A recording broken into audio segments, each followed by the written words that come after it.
All right, so let's review from yesterday. We have a Node.js server talking to MongoDB for the middle tier and the back end, and for the front end we have Angular, and they're being built as two separate projects. The Angular client is under here for the webdev Angular client side, and for the server. The Node.js is being implemented under WebDev Summer 2 Node.js server, and let's see what branch we're in. So we're on both sides. We have two branches, both of them working on a feature of adding quizzes. Right. So I have two branches for dealing with these with this new feature. So let me get the server started. See here I'm using WebStorm with both projects open. We have a Node.js server on the one side and we have Angular on the other. And we can start the server. Let's start the server here. And let's see. All right, it's up and running. And for the client side, it's an Angular application, so we can get it started by just doing npm start. I don't believe we had it running. Maybe we did. I do already. Let's see. Yeah, it is already running. So let's navigate to it. I believe it's this one. Yeah, there it is, right? And we had added a new section where we could take a look at the quizzes. If we go there, we're listing all the quizzes. And yesterday we were playing around with the idea of being able to render the questions for a particular quiz. Right? When we navigate to a particular quiz, we were able to retrieve all the quiz plus all the embedded questions inside as an array of objects. Because on the server side, if you remember, we were using populate, right? And populate allowed us to fill in all the references that were referencing question instances or collections, and replace them with the actual objects. And so from when the server comes back with the response for a particular quiz, let's see, is this it?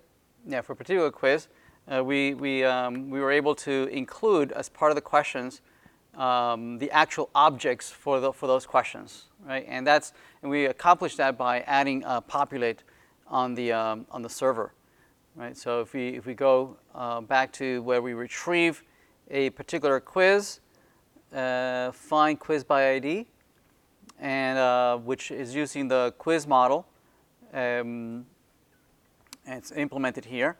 By adding populate questions, this allows the references of all those questions to be populated with the actual objects that they reference.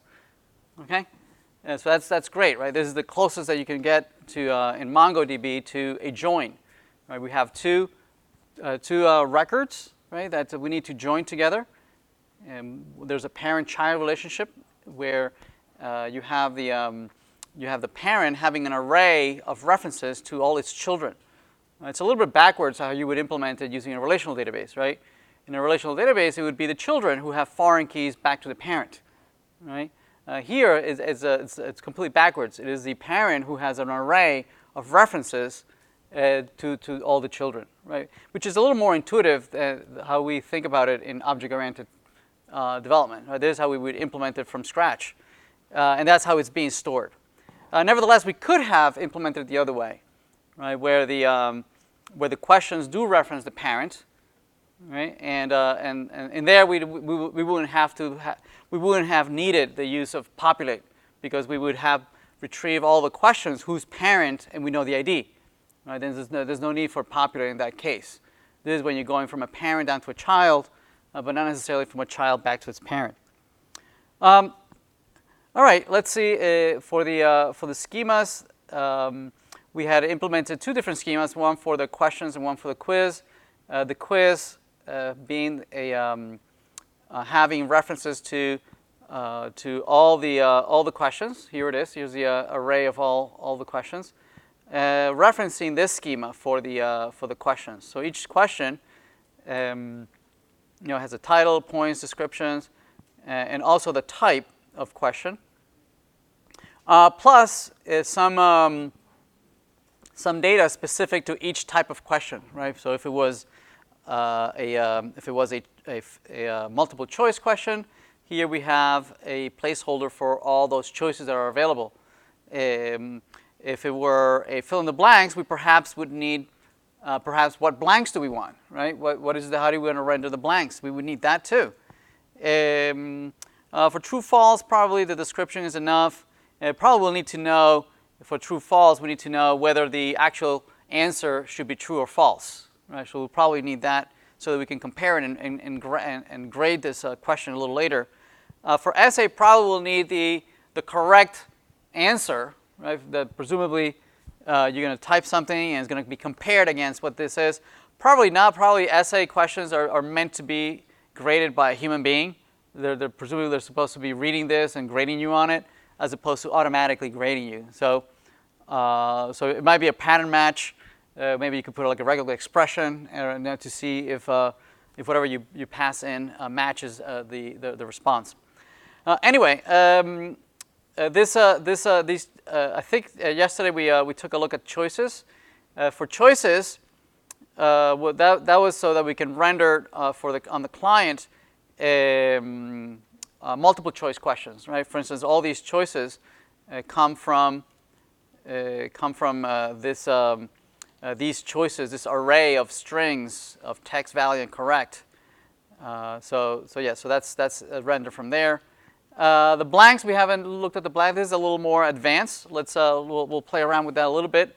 How we render that. That's what's going to be interesting is how when we submit the values, right? How do we capture all the information that you're submitting in the blanks? Right? We don't have a data model for that. How do you capture all that? So that's going to be interesting to implement.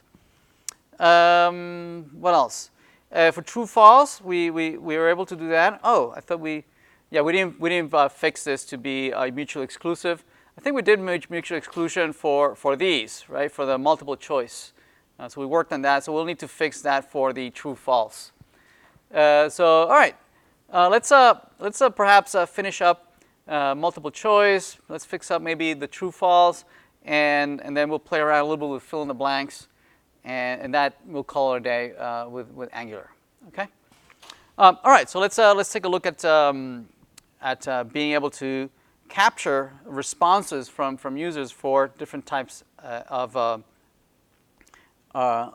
questions, and also how to render fill in the blanks. Right? Let's take a look at that.